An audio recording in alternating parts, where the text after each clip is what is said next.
Hello, everyone. I am excited to welcome today Mr. Lefteris Kafatos. He's a wonderful interpreter who's based in LA now, but he's also someone I really look up to as not only this fellow interpreter who's really, really experienced, but as someone who's also delving into journalism through this project called Japan Lens.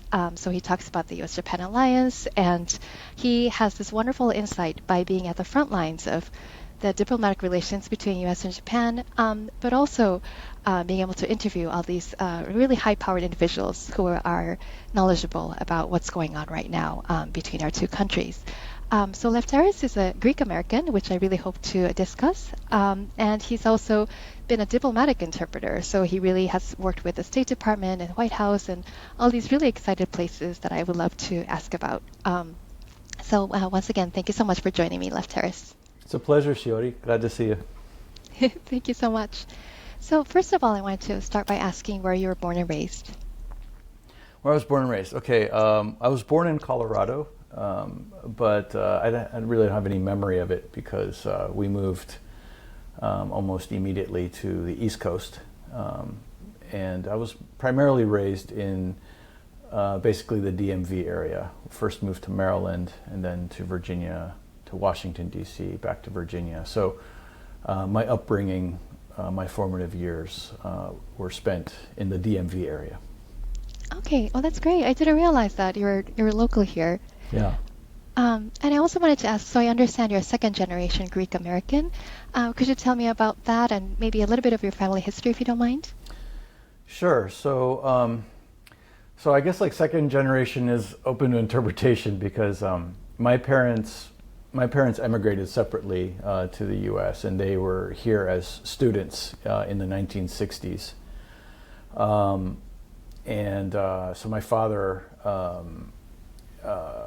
emigrated to the States, whereas my mother was in Canada for a while and then later came to the U.S. And so that was I think my father was here in 63 and he came to study and he then later pursued a doctorate at MIT. But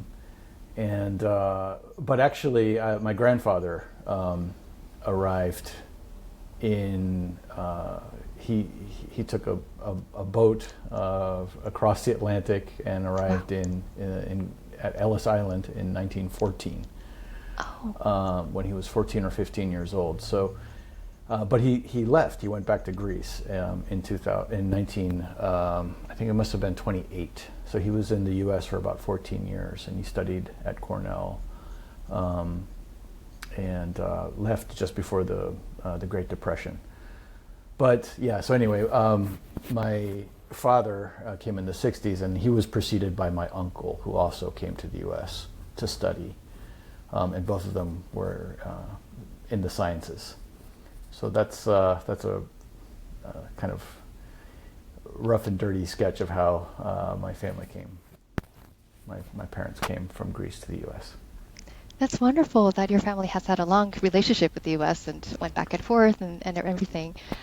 So I really also was curious, like, did you grow up speaking Greek, and did you have any other people who are also second generation or I guess immigrants around you? Yeah. I think my experience as a Greek American was typical with that of, the children of other immigrants. Insofar as my parents really made a huge effort to speak English and to assimilate to some extent into American society. But they were also,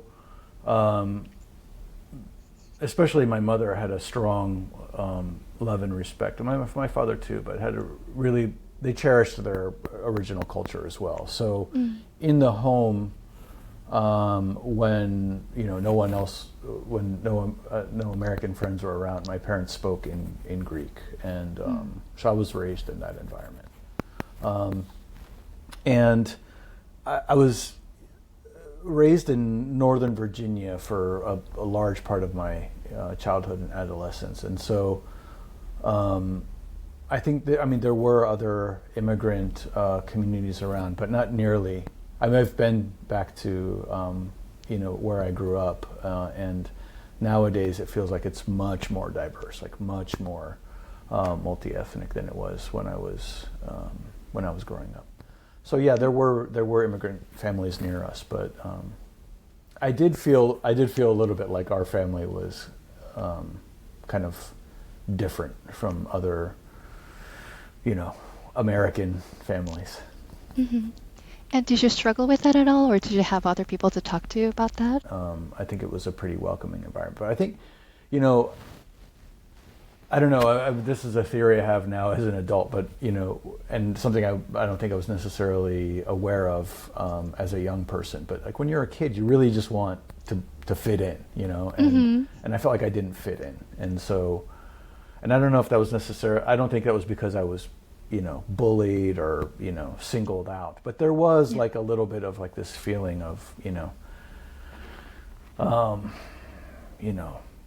not quite American enough, not quite Greek enough, this, and I feel like that's just kind of the curse of, people who are, that come from multicultural backgrounds. It just comes with the territory. Yes. And as for having people to talk to about it, I don't think I even had as a young person, I don't think I even had the awareness to talk about it, like how, or even the language. Okay. That is really interesting that you had this feeling that something was a little bit off, but you really couldn't even put it into words, as you said, when you were younger. And yeah. But I feel like it probably connects to the rest of your career too, like how you've really helped connect the U.S. and Japan and other countries as well. So I would love to delve into that. So I understand that you first decided to study Japanese when you went to the University of Hawaii, where you majored in Japanese, but also the arts, which I would love to ask about later on. But first of all, why did you go to Hawaii, which is really, really far from the East Coast, and why did you decide to study Japanese? Yeah, so actually I was planning to, I really had a strong desire to see the world. And as a young person growing up, my parents would sometimes take us back to Greece to, to visit our grandparents, my cousins. And we went to, family vacation to Germany once, So I had as a young person, a kind of strong affinity to, it wasn't unnatural for me to go, to go overseas. We didn't go all the time because it was, pretty expensive. Air travel was pretty expensive back then. So I had this strong desire to study overseas, and my original plan was I was kind of rudderless. I wasn't sure what I was going to do, and I was thinking about studying art in Austria. So I was studying German for a while, and I was planning to go on this one-year exchange program, and it ended up not working out. And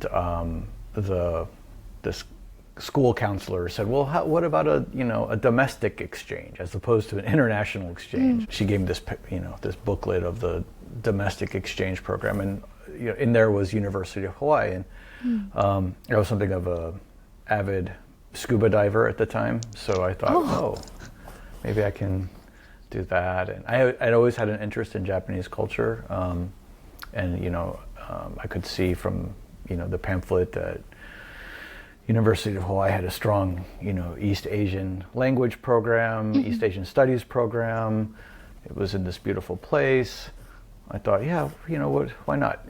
So that's how I ended up going to Hawaii, and it was one of the best decisions I ever made. I love Hawaii. That's great. As you know, right? Because you grew up in Hawaii Kai. Yeah. Yeah. It is so random. I just had no idea until I got to know you later that you actually went to college in Hawaii, and I was like, that's amazing. Yeah, UH Manoa is it was one of the best decisions I ever made.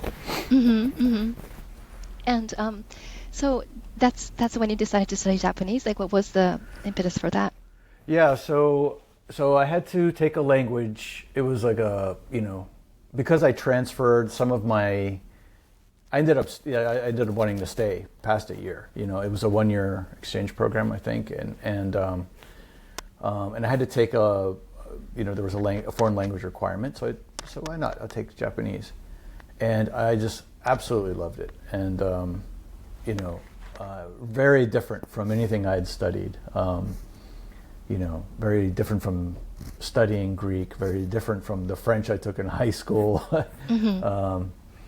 and German. So I just really took to it, and so much so that I wanted to change my major, but I ended up not, because it would have been like the longest bachelor's degree. So I just I continued with my art degree. What did you like about the Japanese language in particular? I think it was. I think what was really great, and my professor, actually one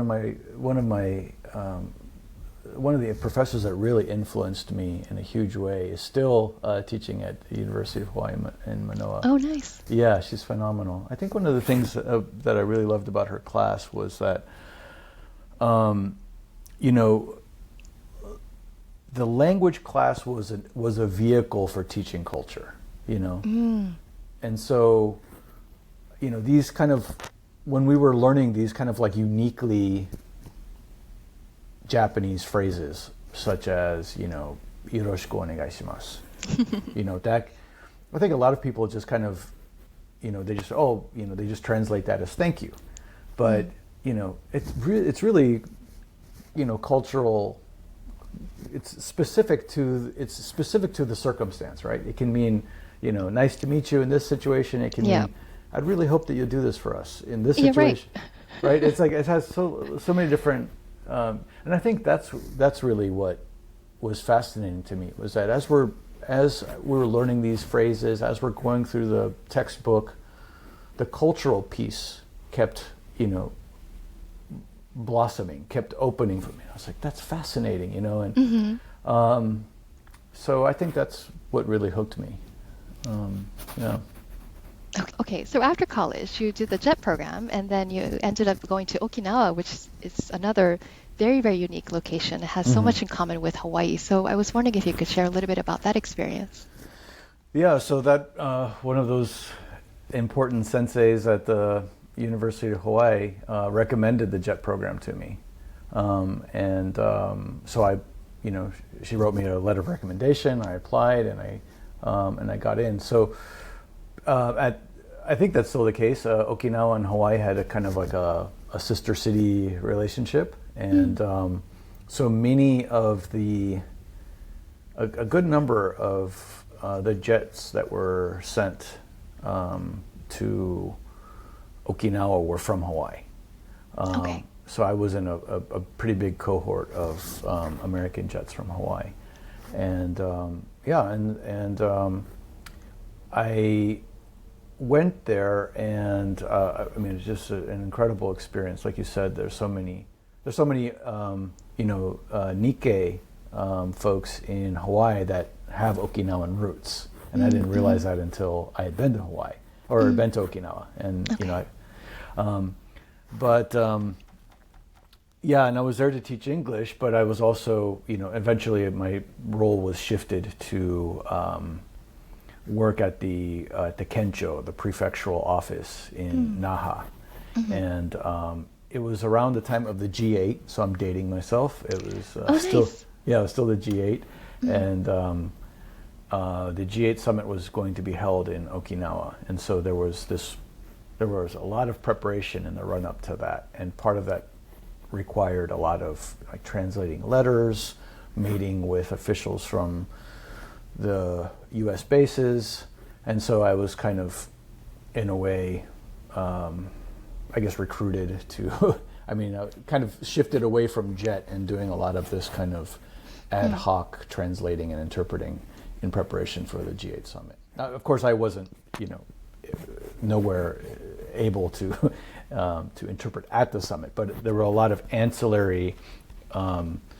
events in the run-up to the G8, and so I helped kind of bridge the language gap between Okinawan officials and U.S. officials. Yeah. I think that really goes to show how linguistically talented you are, and of course hardworking as well. But I think a lot of people either go with ALT, the assistant language teaching, or go with the coordinator of international relations. Hmm. But I've never heard of someone starting with ALT but going into CIR. But you must be, I think people really recognize your talent and yeah, just want to recruit you. Thanks. That's generous. I mean, I ran into kind of a linguistic brick wall when I arrived in Okinawa, because it's one thing Right. to it's one thing to learn, a language in a class, and it's another thing to actually go in person. I think people had this stereotype that everyone is just going to speak in Okinawan dialect, and the, I thought that would be the case, and of course there are such people, but everyone speaks excellent Japanese, but Mm. it's just that I you know people would speak and they would speak so fast, and I couldn't catch it Mm. and stuff. So when I arrived, I kind of had this like, oh my God, I was crestfallen, and Mm. people can understand me. I would ask a question and then they would rattle back and I couldn't understand the answer. Mm. So I really doubled down on my studies at that point. I said, and I joined, I entered like a speech contest for foreigners. Oh, wow. Yeah, and I didn't make the cut the first time. I entered again, and I think I got like third or fourth place or something. But Amazing. yeah, so like just trying to get comfortable with speaking, and it was just an incredible experience for me. I was so lucky to have Okinawan and Japanese friends and colleagues and coworkers who were so supportive. I would ask, well, what does this mean, or why do you say this, or and and they just taught me, and they helped me so much, and so I was really fortunate to have the experience in Okinawa. Okinawa still has this like a really warm place in my heart. Mm-hmm. I wish I could be there more often. Mm-hmm. Mm-hmm. Yeah. Oh, thank you. And I wanted to ask about how you fell in love with interpretation, which I understand was when you supported an interview with a former kamikaze airman and some journalists as well. Is that correct? Yeah, yeah. So, I mean, I ended up staying in Japan for 9 years. I came back, and because after JET, I said, I really want to do this translation. I wanted to be a translator. I wanted to do Japanese to English translation. So I studied for a year in Yokohama at the Inter-University Center, another excellent institution. It's run by Stanford University.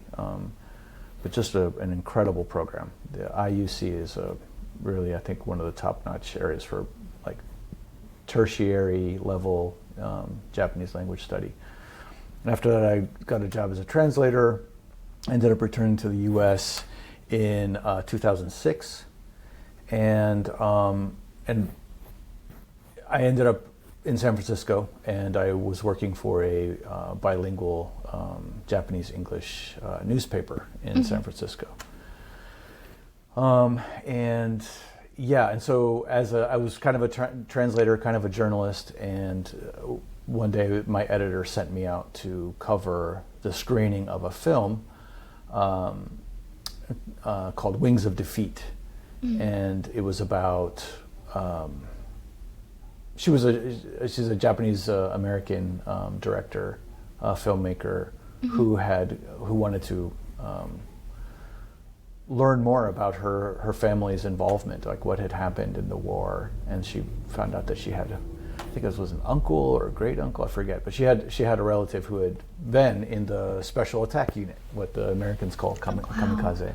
Mm-hmm. So two of these gentlemen these survivors were at the screening in San Francisco, and I went there to cover the event.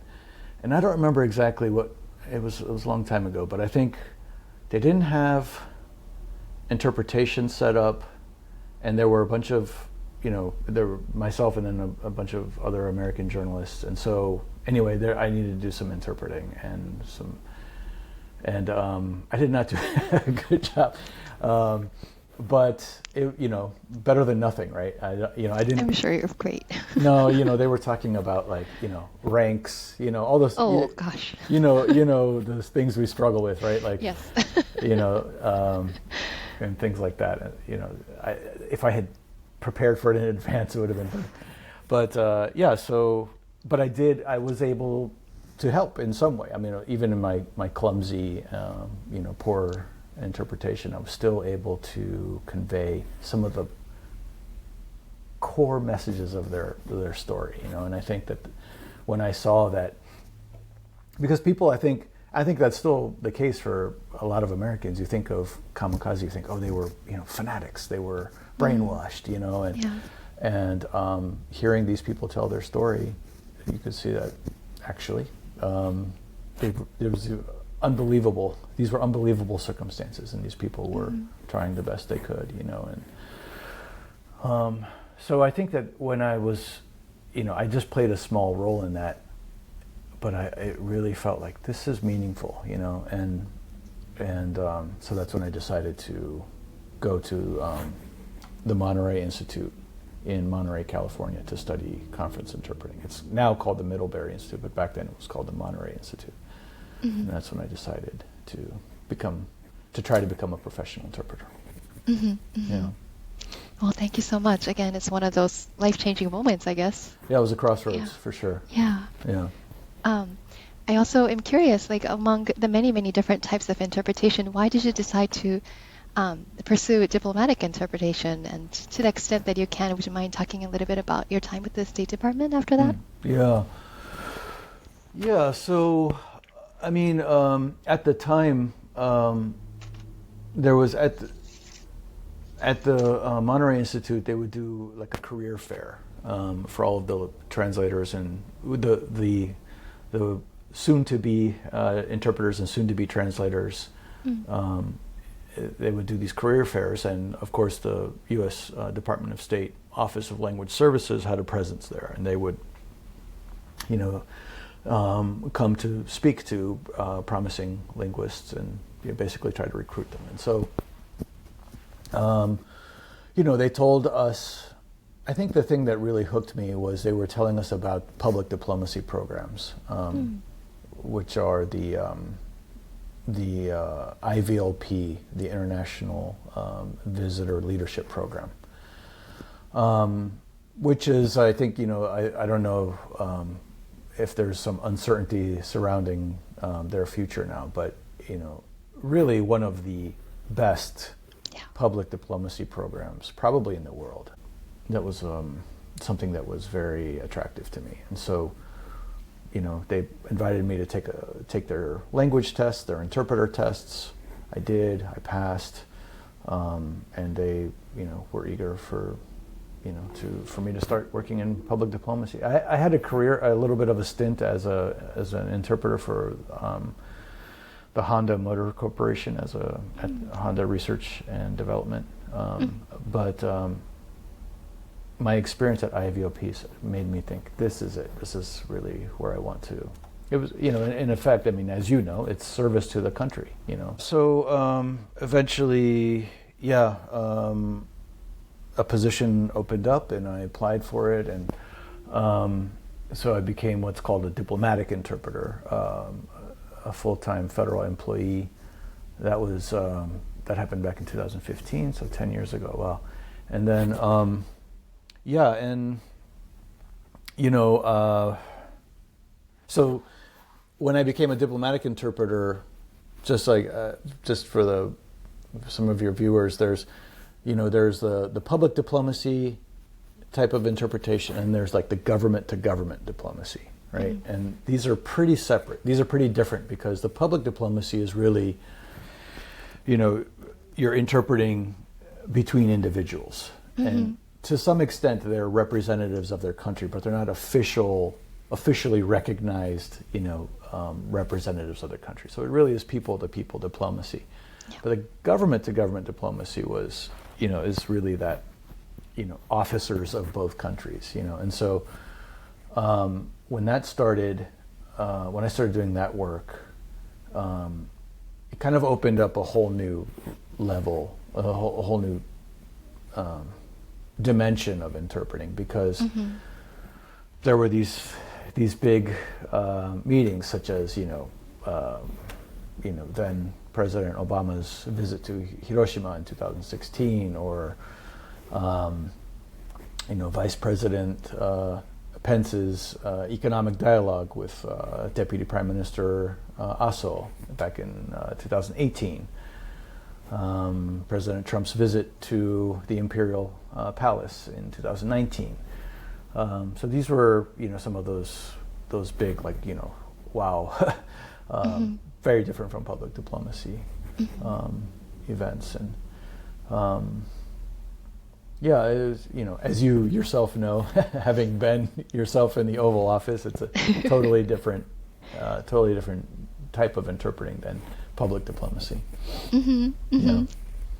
And I wanted to ask about the government-to-government one, especially among high-level or high-powered individuals. So for me, I think once I start interpreting, I calm down a little bit, but it's that moment of silence when we're all waiting for the principals to come into the room. That's when I kind of work myself up. I just started to get really, really nervous, and I tell myself it's okay because they've hashed it out on the working level, and later on they will hash it out again. So it's not a big deal if I make a mistake or two. But you always seem so calm. Like it's, I think your demeanor, at least in photos and videos. So do you have a trick to not become nervous when you're interpreting in such a high context? Come on, Shiori, you worked with me. You know all my shortcomings and weaknesses. Yeah, I mean, I don't know. I'd love to hear your thoughts about this, but I think you got to be a bit nervous, right? Yeah. And, if you're just phoning it in, I got this, then I think you're in trouble. That's so true. a healthy degree of nervousness. Like, where's that sweet spot, where you're, I'm here, I'm ready, but I'm not, you can't bury the needle in the red too long. It's too, so whether it's deep breathing, I think what you said is great, I think there's this misconception of diplomatic interpreters as, they have to be perfect, and we don't hear. Maybe I don't catch the thing, the phrase, right. Or I caught it, but I flubbed it on the output. That happens. And of course, we train, relentlessly over and over again so that we don't make those mistakes. And of course, we prepare and we do our, there's like the short-term preparation before the assignment, and there's a long game of preparation so that but there's no perfection, right? There's just like the perfect effort in that moment. It's the perfect effort in that moment. And so for me, when I'm in that situation, I kind of I just think back, did I do everything I could to prepare for this assignment? Yes. The question, and I think what I do, did I do everything I could for this assignment? When I was younger, that would have been, let's stay up all night and keep studying. Let's do this, let's do that. Now that I'm an older person, I don't think that way, But I look back, I said, did I do everything I could to prepare for this assignment? Yes. Okay, then breathe. Just breathe, deep breathing.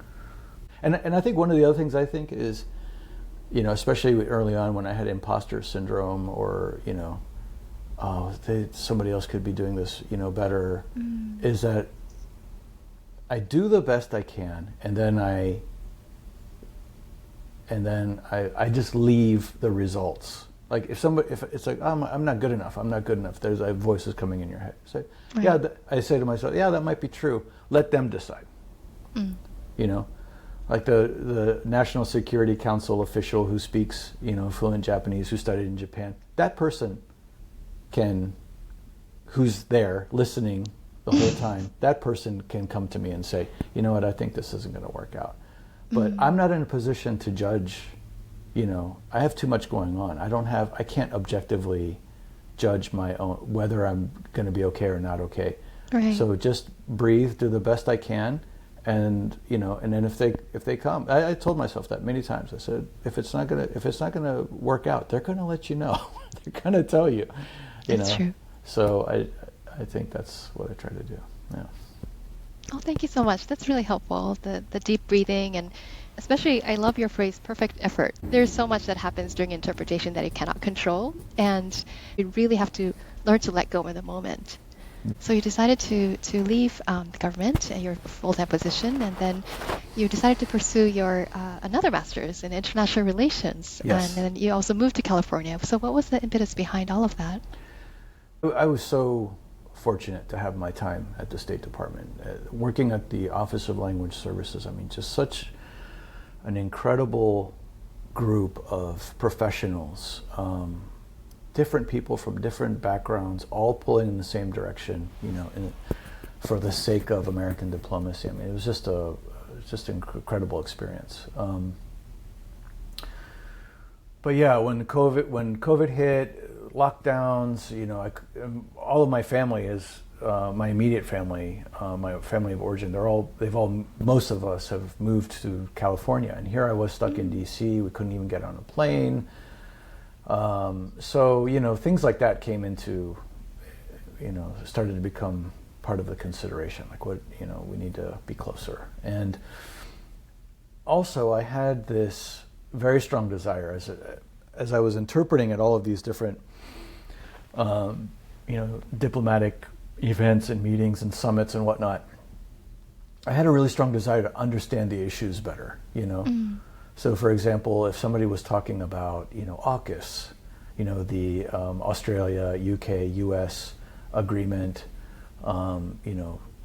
it's about submarines or something like that. I wanted to understand AUKUS better, or I wanted to understand, what was the, what exactly happened at the Plaza Accord in the 1980s, and why was that, and so that desire to learn more about it, I think, was part of the impetus behind going back to school. And I was very fortunate to go to the University of California, San Diego, and I got an advanced master's degree in international relations, but with specific emphasis on security of the Asia Pacific. And I, of course, focused most of my studies and research on the U.S. Japan relationship. Yeah. Thank you. And 2 years ago, you started the Japan Lens, and I think it's incredible. I don't know how you find the time to do all of that on top of your interpreting work, but you also get to interview people like Glenn Fukushima and all these experts in various areas. Yeah. But you also write analytical articles about what's going on in the news, and it seems like you were able to write these really detailed, long articles, like maybe a day or two after the news comes out, and in both languages. So I'm really amazed by that. Thanks. But if you don't mind talking about why you started it and kind of like what you do, I would love to hear about that. Yeah, thanks. So thanks for reading it. You're probably one of 10 people. That's true. Let's see. So one of the things that's most interesting to me is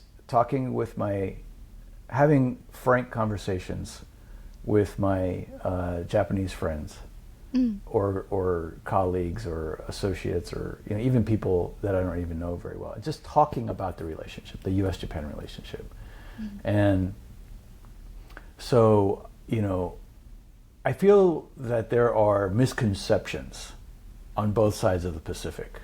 Like maybe there's this view of America, this America that exists in the Japanese psyche or the popular opinion that maybe isn't exactly, it's like it's been formed by, Hollywood movies and like these certain key events that happened in history. And there's like this image of America that sometimes I'm like, yeah, but there's also this other piece.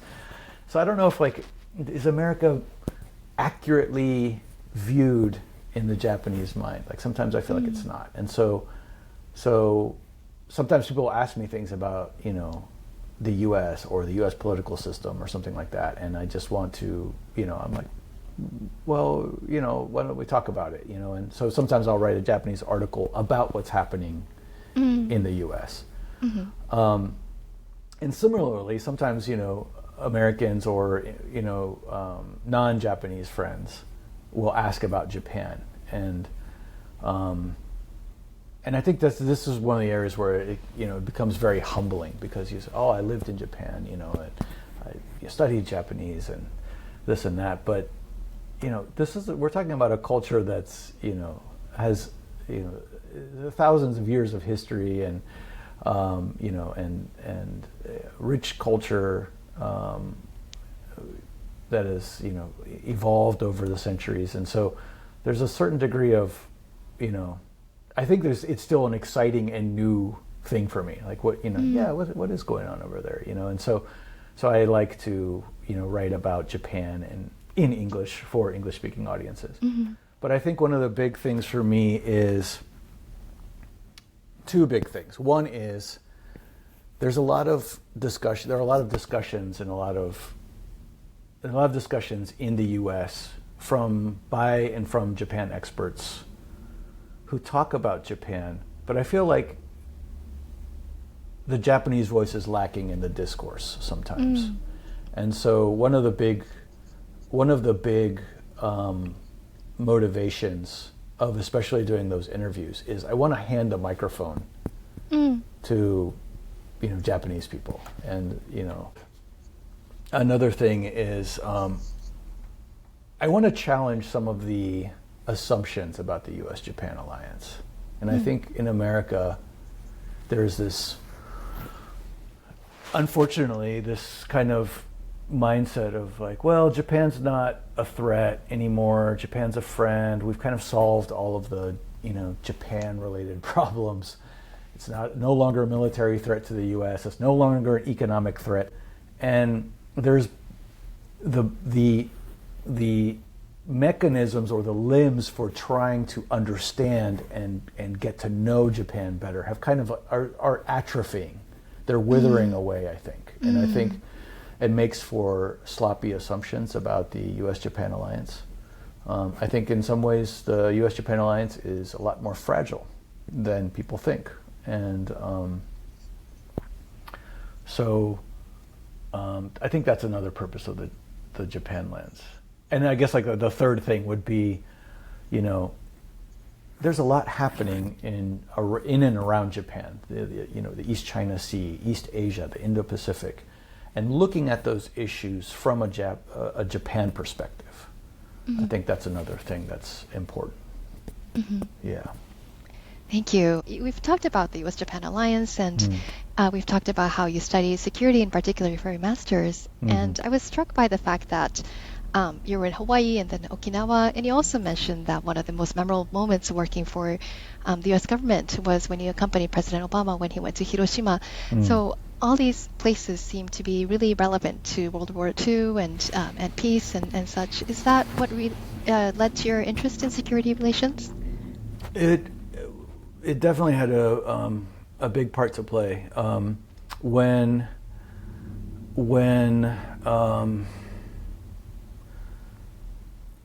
I think, speaking of stereotypes and misconceptions, I think when people, for example, they look at Okinawa and they say, oh, Okinawan people are against the U.S. bases. Okinawans don't like, the American bases. It's, this left-leaning, China-friendly, area. And the reality is much more complicated, and in fact, I think we're actually watching in real time as opinions about the bases in Okinawa are shifting. I think that one of the things I experienced in Okinawa was seeing the relationship between locals and the U.S. bases, whether it was, U.S. military personnel or civilians or, local Japanese people working on the bases. There was this this dynamic I was able to observe that I think it's not possible to observe if you just go and visit Okinawa as a tourist. I lived there for 4 years and saw things in a different way. So it definitely piqued my interest, like this questioning of the these blanket statements. Oh, Okinawans are like this, actually, it turns out not so much. And so that actually, when I went to study in Kanagawa at the Inter-University Center, I did my thesis. I had to write and defend a thesis in Japanese, and I did mine on, again, dating myself, on Koizumi and then Prime Minister Koizumi and his kind of shifting policy with regard to, and back then it was the administration, the Bush administration. It was after 9/11, post 9/11 world.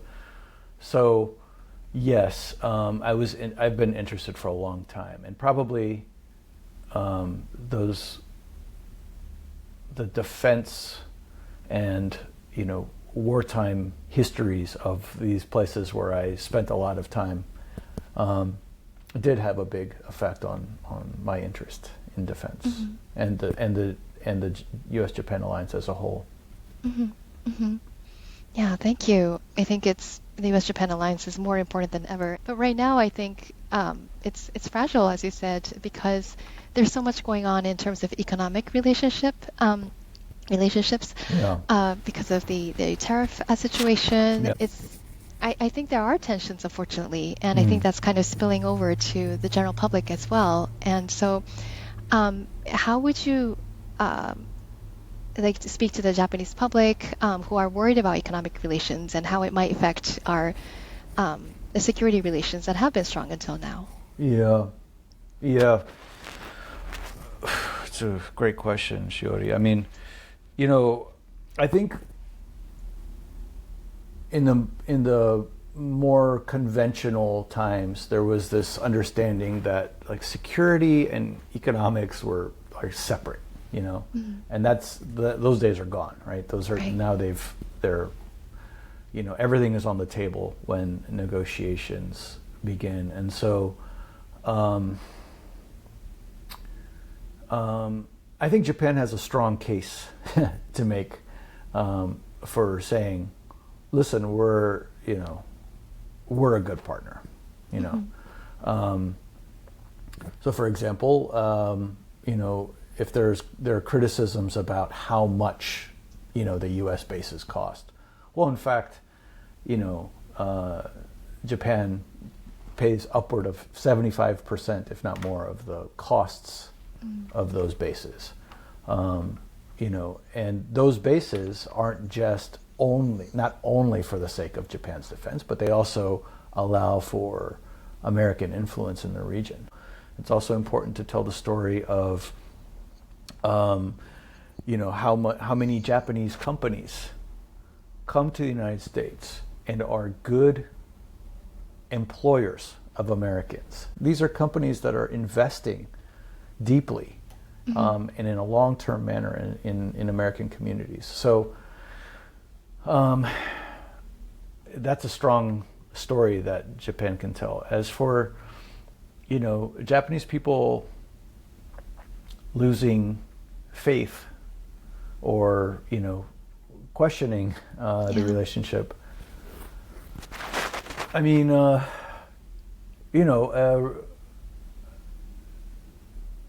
there's a famous person, an American politician, who said, the treaty's just a piece of paper. It's the relationship that counts.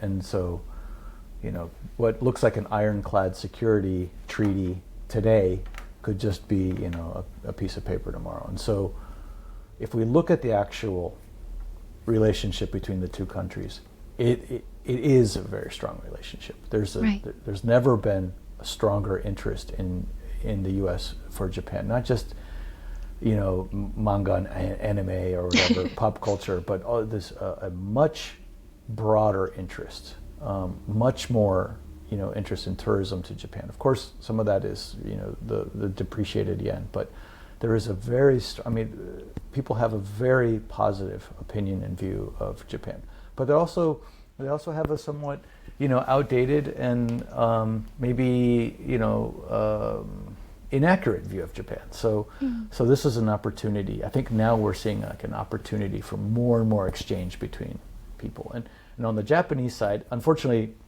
you mentioned Glenn, Fukushima. unfortunately, one of the big concerns is that Japan went from being the biggest, they would send the most exchange students to the U.S. And in a very short amount of time, that is, Japan has become much more insular. Right. And so, I think that we need to, as on both sides of the Pacific, we need to say, is this an important relationship? Is this treaty important? Like this mutual defense treaty? Like, let's reassess, let's reevaluate. And if the answer is yes, then act like it. Right. Invest in those exchange programs. Not just tourism, but actual living in each other's countries, learning each other's languages, experiencing firsthand what's good and bad about each country. There's no substitute for that kind of long-term investment in the relationship. And so, if Japanese people are looking at things like the failed Nippon Steel, acquisition of U.S. Steel, or if they're looking at, the tariff threats, and feeling like disillusioned about, Americans. Well, this is, Americans are feeling disillusioned. We're in this state of flux right now. We don't really know what's going on. So I think it's more important than ever to be curious and to reach out to each other and have those conversations, that exchange, not just like the surface pop, culture, manga, anime stuff, but like more deeper. Like we have to, or Hollywood films. I love Hollywood films. It's like, yeah, let's learn more about each other on a deeper level. Thank you. I think what you're doing with the Japan Lens is so incredibly important in that sense, because there's so much information out there that it's really hard to discern on your own, like what's really true and what's important to me, etc. So I think what you're doing in terms of condensing all of that and making it into content that's really easier to understand, and also being able to, as you said, to give the mic to Japanese people who haven't had a spotlight recently, I think is really, really helpful. And of course, with the exchange programs, we've talked about IBLP and study abroad, and I'm also really worried because among all the changes that are happening, I think this will have the longest impact, in the sense that when we lose a generation, we would lose a generation of people who would understand the U.S. Really well if we turn away international students. So I really hope things will change. It's very worrisome. Yeah, it is, and it's not in the long-term interests of either country. Right. Yeah. Of course. And I think this is the last question. So, would you have any advice for others who may be struggling with their identity, figuring out a career, because they have ties to multiple countries? And I wanted to circle back to what you said about growing up Greek American, and you felt like something was off, but you couldn't quite put it into words. Are you comfortable now with who you are, and what sort of advice would you give for a younger generation? Yeah, gosh, you have great questions, Shori. I think yes, I'm much more comfortable. In my own experience, like maybe there was a time when I swung from extreme to extreme. Right, there was a period when I was a kid where I was, just embarrassed of my parents and their accent, and I wanted them to stop speaking Greek, let's speak English, and then I went the other direction, and so. Now I know who I am, and so of course it's always challenging navigating those two cultures, but I think as the Stoics say, the obstacle is the way. You have to lean into it, and for me, for example, there was a period where I really wanted to also add Greek to my language as an interpreter, and eventually I had to set that aside because it there wasn't a need for it, and it would have required a lot more time and effort than I was able to put into it. But But for me, I concluded, I might be wrong, and this is a personal choice for people who come, that are in a multicultural, that have a multicultural background. I made the decision that it is important for me to understand my roots and to be, active in that, and I think, so spending time, reading books in Greek, delving deeper into my family history in Greek, not in English, but in Greek. These have been, I think it's important to me. It is important to me. And so, I have encountered individuals who say, you know what, that's my parents' stuff. I'm going to go this way, and focusing on one language, one culture. I think that's absolutely,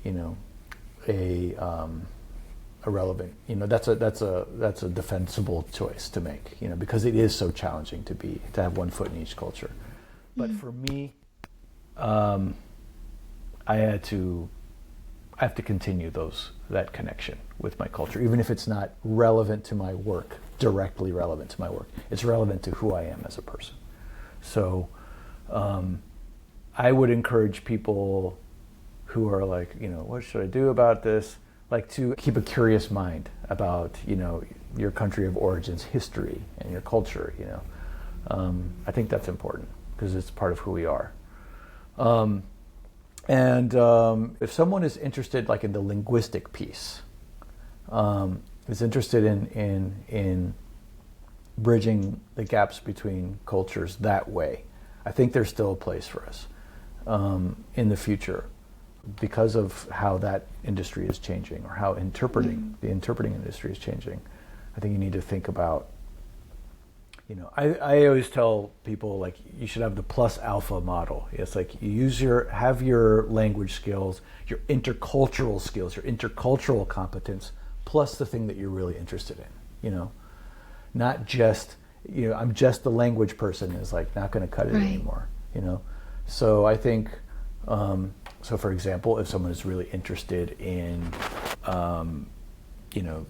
Japanese filmmaking, or American filmmaking, or a certain genre of, literature, really dive into that and also work on your language skills. I think that's going to be the deciding factor, in the coming 5, 10, 15 years.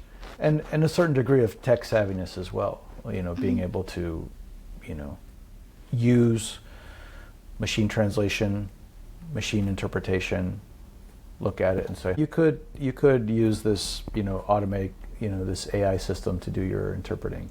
Here's where it works. Here's where there are a lot of drawbacks to that. Right. And be able to speak intelligently about that, because the cost is not, it's not a negligible factor. And so,